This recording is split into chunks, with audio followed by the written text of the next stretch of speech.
Sampurasun sadayana abdi Winitiaga di kelas IPS hiji bade nampilkeun monolog ngeunaan di mana bagja datang ciptaan Artia. Wilujeng nonton. Kuring emang lahir di kalangan lunak, kolot beunghar, jeung naon nu sagala ku kuring hayang ge pasti moal aya nu kateu kacumponan. Bapak kuring emang geus beunghar ti laleutik.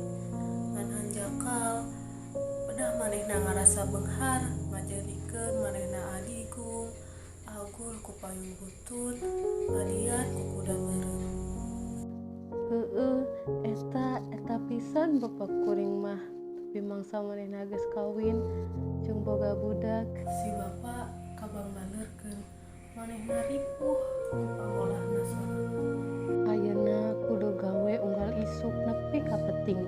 Waktu pisan jeung nu ngaranna kaluarga teh. Bongan diri ngarasa asa aing pangbeungharna, asa aing pangsagalana. Tibana usaha keluarga bangkrut, manehna nu ripuh sorangan. Ulayaban ka ditu ka dieu, nyaman pitulung keur ngabajukeun deui usahana. Mun geus rek gulung ti keur kitu, karek weh karasa hirup teh teu salilana.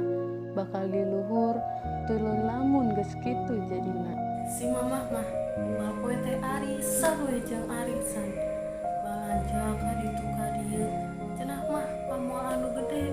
Tapi teh meuli emas, meuli baju, meuli kantong, meuli sapatu, sagala dibeli. Ningali tatangga boga barang nu anyar, embung kaelehkeun. Maksud indit manehna meuli naon nu leuwih tibatan tatanggana. Lamun teh dicumponan ku salaki, goreng lakuna, ngadat tungtungna, ngeceuwis matek jangar kana sirah. Nah kitu aya jadi pamajikan teh nu kitu. Ayeuna kabeh geus muter, roda nu tadina di luhur ayeuna malik.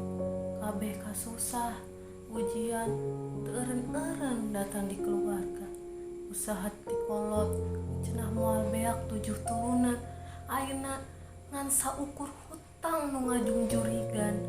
Arisan anu tadina cenah bisa nulungan dibawa kabur ku baturna sorangan, nu ngewa ke pamolah kolot kuring.